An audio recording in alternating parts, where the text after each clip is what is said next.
Good morning, Tampa Bay. Let's get your day started. This is ABC Action News, taking action for you. Hello, I'm James Tully. And hello, I'm Dia Riley. And today we are celebrating the 3rd year of our Good Morning Tampa Bay community tour. That's right. Dia and I visited 10 cities and neighborhoods this year, from Holiday to Lakewood Ranch, from Seminole to Valrico. We were everywhere. I had the pleasure of kicking off the year in January. I hit the road and I headed to Trinity. And that's where we visited a small farm run by a husband and wife team. Treehouse Farms started with their love of animals and their desire to provide an educational experience for their kids. You'll find bunnies, horses, a pig, even foxes and llamas and kangaroos out here. This is their private farm. It is only open certain weekends. Many of the animals were rescued or donated, and they now call this little slice of heaven home. And I learned you could get a kangaroo on the same permit, so I got a kangaroo. Who doesn't want a kangaroo? And then we just snowballed. I was like, what could I get that's really cool for people to see educational-wise that they don't get to interact with a lot? The farm hosts birthday parties on site. They will even come to you in their own trailer. They also have summer camps and will open for private tours. They call it the Sport of Kings. It's also called hockey on horseback. It is a unique sport. It's believe it or not, it's something that's everywhere, but if you don't know about it, you don't know about it. In February, I took you to Lakewood Ranch, where you'll find one of Florida's pristine polo clubs and the only club on Florida's west coast. The Sarasota Polo Club opened in 1991, welcoming players from all around the world. We visited the club on a practice day. Tournaments are usually played here on Sundays from January through April. Learned a lot of new things, too. So if you didn't know, a match is 6 chukkers. It takes roughly an hour and a half. The horse is just as important as the rider and their gear, and each rider may use multiple horses during a match. The field is huge, the size of 9 football fields. They call this one the Green Beach, and you'll find anyone from beginners to professionals here. It's a lot of fun. I don't know if it's more fun to play or just to kind of hang out and watch. Obviously, I play. But, we get a lot of loyal people that say, this is my first time, and then they keep coming back on a regular basis. Anyone can come out here on Sundays and watch. We're told it's a lot of fun. You can also do the divot stomp, basically where you put the field back together during the breaks, and it's fun for the whole family, kids and adults alike, with food and tailgating. In May, I took you to Pinellas County's 10th largest city, Seminole, and kids at one school there absolutely love class. And that's a really big deal because for so many of them, that was not always the case. I met 3 students who I was so proud to add to my brag book. Amazing school,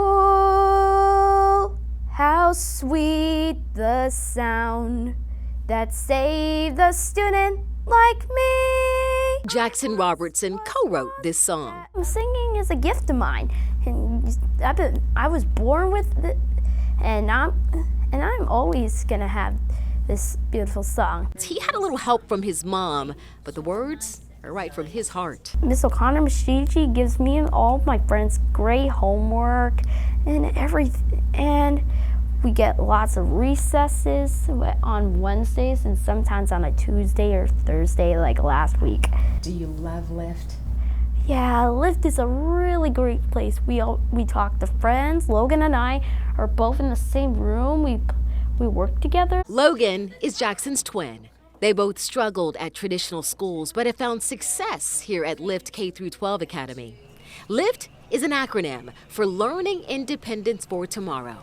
Tammy Van Overbeck is the principal. We try to find how kids learn best, what makes them demonstrate their best so they can show it, and then we cater to them. Like John Orlitis. He's been a student here since 4th grade. He's a 9th grader now and says he's found himself here. To me, it is very special to me because it's a place where I can embrace myself and embrace the others around me. Haley Arnett has Tourette's syndrome. She was bullied before she came to Lyft Academy. Here, she found her voice. Everyone in this room has played an important part in creating a school where each student's differences are valued. Haley conquered her fear.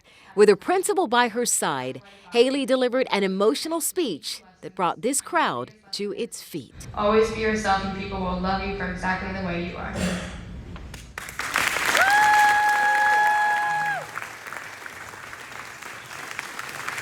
So would you have been able to do that before you came to this school? No, not at all. Really? Yeah. You just didn't have the confidence or what? Yeah. What were you worried about? I think I was just worried about like the way that people were gonna like treat me after, because you know, like I just like the way that I like speak sometimes, or if I like go too fast or something. Every one of our kids has spectacular, unique qualities, abilities, and I think it's our job to find that. So yeah, they're forgiving, they're kind, they're sweet, they're special. They're just amazing kids. Amazing school, how sweet the sound that saved a student like me. I once was lost at other schools, but Lyft helped me find me. That is the absolute most precious voice you'll hear. Well, this past September, Lyft Academy moved into a brand new building, which allowed the school to triple its attendance. Coming up, I'll take you to an original West Tampa hangout, Pickfords Sundries, explaining how the owner preserved so much of what made this place a hub for the community in the 1950s. Welcome back. Back in March, I visited East Tampa for our community show, and going strong for 43 years in that neighborhood, right on Dr. Martin Luther King Jr. Boulevard, is WNF Radio 88.5. This is a community-based radio station. It's focused on celebrating cultural diversity and equality. It's a nonprofit operating live 24 hours a day, 7 days a week. We partner often with local organizations to help really bring change and positive change to our community. And we also make a point of playing local artists and other artists and bands that wouldn't normally get a platform anywhere else, as well as local news stories that might not get picked up nationally. So it's really radio with a purpose.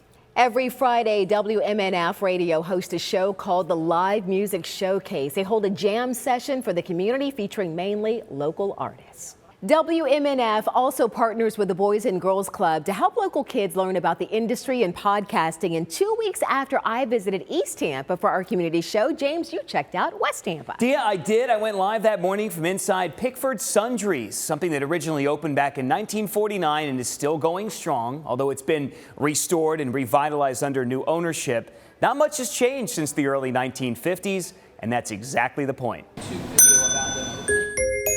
As we stand across from an 80-year-old wood counter here at Pickfords, owner David Hansen is beaming. Absolutely. I came here with my grandmother. I remember she loved the orange sherbet that they had here from Florida Dairy.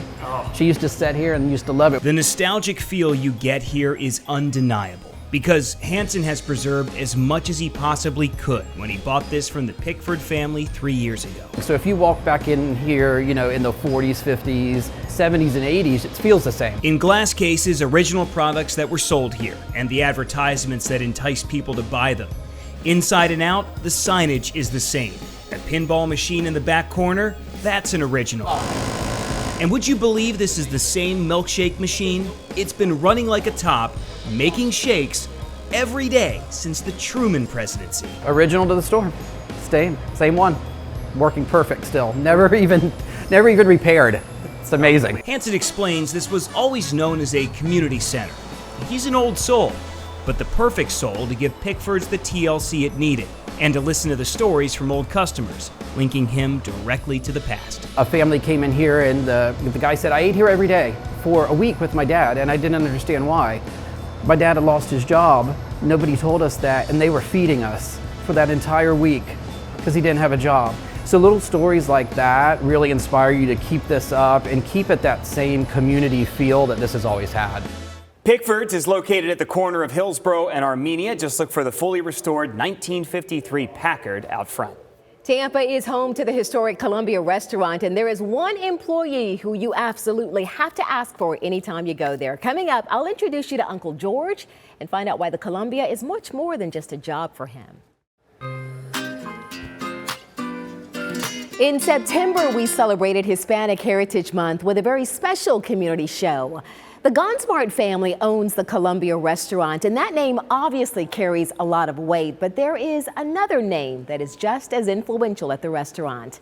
I had the pleasure of meeting this Columbia legend. Hi, this is Dia. I'm Dia. My name is George. I'm a manager of the restaurant. George. Welcome. Thank you. Very nice to meet you. George Guido is more than just the general manager of the Columbia restaurant. He's a legend here. His indelible imprint is all over the place. That come out of the Fontainebleau Hotel in Miami. They bought it at an auction. They brought it in pieces here. Before they took it down, they took a picture of it. Like a jigsaw puzzle, George put the chandelier back together piece by piece and hung it all by himself. It's been here for more than 30 years. And so has George. He's one of the originals. In fact, he is the only original employee still around. I was 15 years old when I first came to work here, cleaning the restaurant, making $35 a week. That was 61 years ago, and still works 5 days a week. Have you ever missed a day of work? Well, I missed one day of work when I fell and hit my head, and they had to give me stitches. He was back at work the next day. He is a Columbia restaurant icon. I have known him obviously since I was born. That's why he is Uncle George. I couldn't imagine this restaurant without him walking about the hallways and the dining rooms, because he is here at all hours. I feel like 365 days a year. Sometimes we have to send him away on a vacation because if he's just on vacation and he's home, he still comes in. George has done it all here at the Columbia. Cesar Gansmart, the third generation founder of the Columbia, hired George in 1962 and took good care of him. And then he paid for me to go to school, and I became a certified butcher. And at that time, I cut all the meat for the restaurant. He worked in the kitchen for 30 years. I really enjoy working here and coming to work every day in the morning and do whatever needs to be done. For George, the Columbia is more than just a job. The Gansmarts are more than just his employers. Well, I thought I was just going to be here until I got on my feet. But the Gansmarts, once again, all treated me so well that even the boys, Richard's nephew and niece and his daughter and all that, they all call me Uncle George, you know.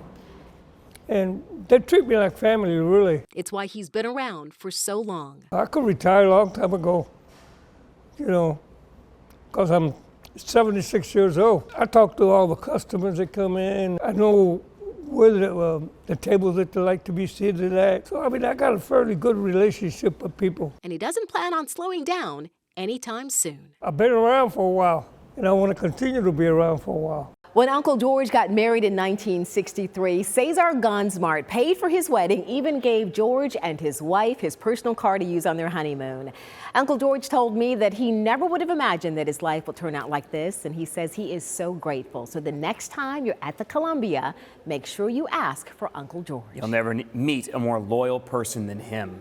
And in my Tell These Tales series, I've profiled many people and nonprofits lifting up the local animal rescue community. During our community show last month, when we spotlighted volunteers helping to give back to Tampa Bay, I introduced you to a woman with a wealth of knowledge who exudes an even richer display of humanitarianism. Do you want your breakfast? Oh, yeah. When you first meet Allie Holton, right away you find her warm, welcoming, and incredibly determined. It's passion-led, and it's what gets me out of bed every day. Just knowing that I can make a difference in even one animal's life, that's enough for me. She really has made that difference, day in and day out, on land and at sea. I am professionally a marine biologist. I specialize in rehabilitation and conservation, and I focus a lot on behavior with that. From her start at Mote Marine Laboratory to her current role with the Ocean Foundation, Allie's expertise is still called upon, but her focus shifted over a decade ago. That's when she founded Fishhawk TNR Animal Rescue. We're helping the animals right outside in our backyards, but you know, there are cats everywhere. I'm sure everybody knows. I can't imagine working with another rescue that is as well run. Maria Miller is one of Allie's best soldiers. Yes, I know you smell lucky. With her since the nonprofit's first year in operation. Like Allie, Maria's passion for saving animals is undeniable. You know, you see the dog pull through overnight when you didn't think they would, or when 3 vets told you a kitten was going to die, but you kept it alive. There's nothing like that. It's just incredible, and I can't imagine not doing it. I was part of the rescue too. Just a good boy. Allie's goal with Fishhawk TNR, or Trap, Neuter, Return as it stands for, is to stop the spread of unwanted litters. Because the reality is that Florida is one of the top 5 states that euthanizes cats and dogs for lack of homes and lack of space in county open-run facilities. And that is not a shelter or county issue, that is a community issue. So we all have a piece to play in that puzzle to make that better. So they're discovering everything. Allie pushes programs and resources to help people, like how Hillsborough Animal Services offers free spaying and neutering of kittens on certain days, and how the Humane Society offers free trap-neuter return services.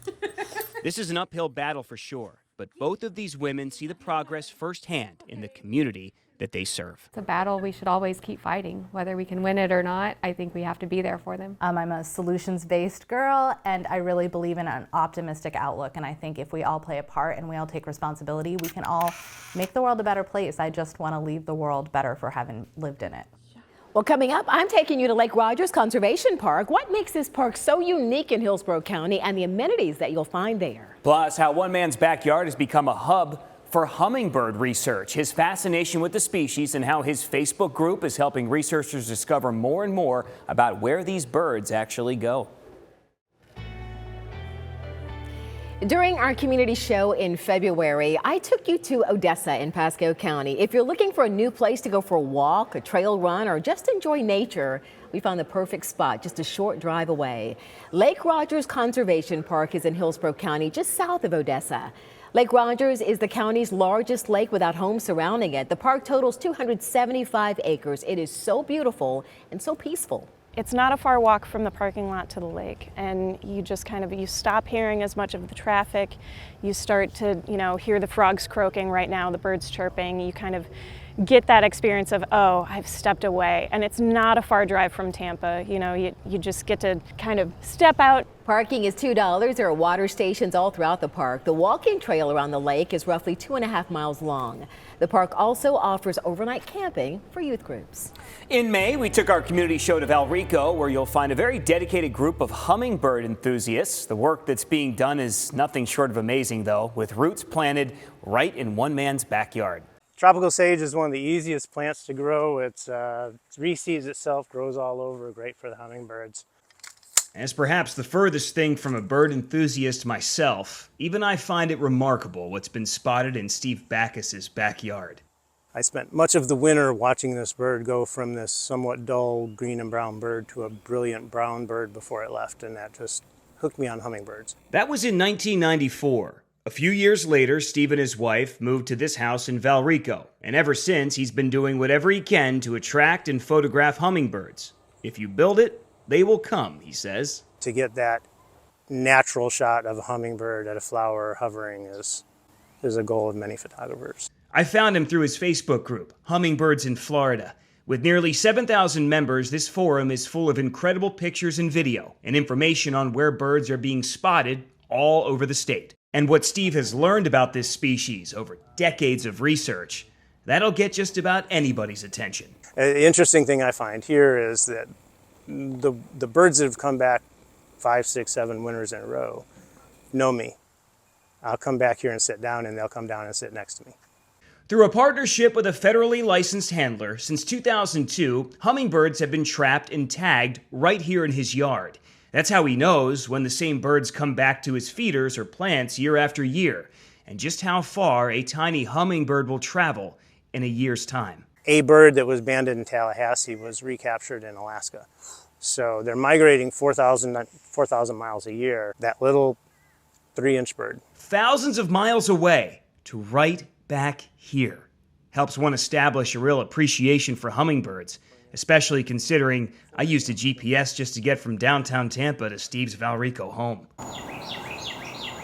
Banding these birds has become a January tradition here, as many enthusiasts are able to hold one in the palm of their hand, feel its heartbeat, and release it. The ability to interact with a little bird like that, and to realize they're really, for being that small, they're really tough, but it's amazing. What else is amazing is how humble Steve is about the potential new ground he's broken on understanding hummingbirds, proving that even the rarest species are in fact here in the Bay Area, all of the time.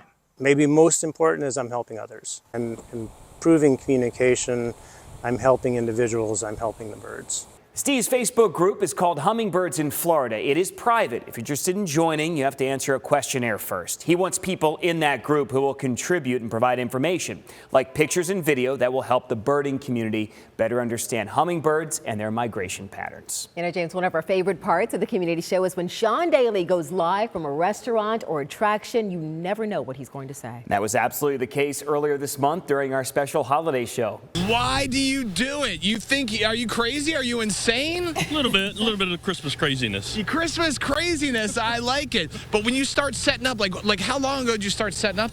We started Halloween, setting up. You had this giant, the Grimes Family Agricultural Center, right, and you filled it up with all sorts of Christmas tchotchkes as big as the eye can see. Santa's giant sleigh is sitting there. I know. Santa and Miss Claus. I know. I'm going to take Santa's giant sleigh for a ride. Santa, you and I, baby. You and I, St. Nick. We're getting crazy. Note to Santa, just say no. Don't let Sean anywhere near that sleigh, James. You know. Oh, I know. I know, Santa and I for are sure. tight. And I'll tell you something else, too. Last year, Rudolph had a girlfriend, and I don't see Rudolph's girlfriend out there. If something happened, Sean, we got to find out. Did Rudolph have a girlfriend last year? Where's your girlfriend, Rudolph? Oh, he's single this year. He's single and ready to mingle, guys. Wow. He's single and ready to jingle. He's single and ready to jingle. That's it. Perfect. That's Of course, we could only giggle about that one. Only Sean Daly could come up with Rudolph being single and ready to jingle. Could have been a lot worse. Hey, look, I want to thank you for watching our community show special today. We hope you're having a great holiday season, and maybe we'll visit your city or neighborhood next year.